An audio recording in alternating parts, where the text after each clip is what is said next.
Trailer చూసారు కదా, ఇదే సినిమా అండి. It's a very intense emotional experience.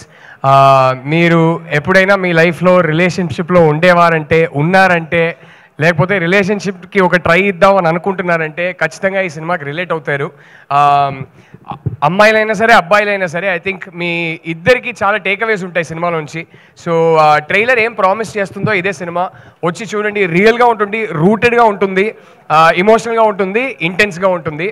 And ఈరోజు కాదు, ప్రీ రిలీజ్ ఫంక్షన్లో మాట్లాడాలి కానీ I would just like to thank my whole team starting from Arvind sir. వీళ్ళందరి వల్ల ఈ సినిమా ఇవాళ జరిగింది. అండ్ మీ అందరికీ నేను రిక్వెస్ట్ చేసుకుంటున్నది ఏంటంటే, ప్రతి డైరెక్టర్ చెప్పేదే కానీ మేము అది ఫీల్ అవుతాం కాబట్టి చెప్తాం. మీ అందరి సపోర్ట్ కావాలి. ఎందుకంటే ట్రెండ్లో ఉన్నది ఈ ఎలిమెంట్స్ ఉంటే సినిమా ఆడుతుంది, ఇదంతా పట్టించుకోకుండా ఒక కథ చెప్పాలని ఆనెస్ట్గా అందరు కలిసి దిగాము. సో ఇది జనాళ్ళకి రీచ్ అవ్వాలంటే జనాళ్ళ సపోర్ట్ కానీ మీడియా సపోర్ట్ కానీ చాలా అవసరం. So I'd like to say thank you to all of you and end by saying thank you to my two darling producers Vidya garu, Dheeraj garu and Vasu garu, SKN garu. Thank you so much for coming here. And Deekshith, Rashmika గురించి చాలా అంటే చాలా మాట్లాడాలని ఉంది. I don't think I mean a డైరెక్టర్కైనా ఇలాంటి actors దొరికితే ఒక బ్లెస్సింగ్ అండి. It was one of the most beautiful experiences of my life working with these two actors. They are such darlings. And ఈ సినిమాని ఈ రెండు క్యారెక్టర్స్ని ఎలా లైఫ్కి తీసుకొచ్చానంటే అసలు జస్ట్ సిట్టింగ్ బ్యాక్ మానిటర్లో వీళ్ళిద్దరు చేసే మ్యాజిక్ని చూడడం was a privilege in itself. So మీ అందరికన్నా ముందు ఫస్ట్ ఆడియన్స్ నేనే. ఒక ఆడియన్స్గా చెప్తున్నా, ఇద్దరు ఇర్రగా తీశారు సినిమాలో. అదైతే ఖచ్చితంగా బయటకు వచ్చి మీరు అందరూ చెప్తారు. అండ్ ఇద్దరే కాదు, కాస్ట్ అండ్ క్రూలో అందరూ. సో అందరికీ నేను మనస్ఫూర్తిగా థ్యాంక్ యూ చెప్పుకుంటున్నా. Thank you.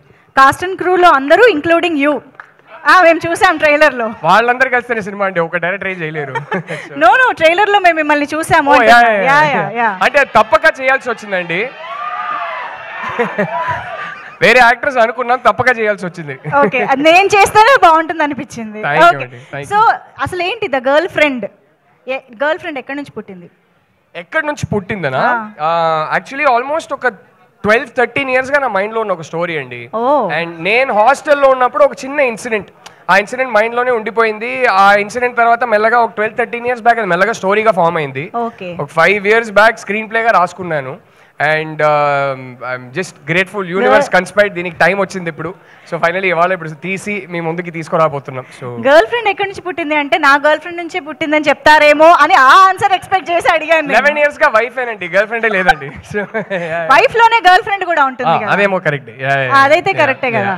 ఇంతకే యాక్చువల్లీ నేను చెప్పాలంటే ఈ సినిమా కథతో నాకు నా వైఫ్ కన్నా లాంగర్ రిలేషన్షిప్. నా వైఫ్ ని కలిసే ముందు నా మైండ్ లో పుట్టిన కథ ఇది. సో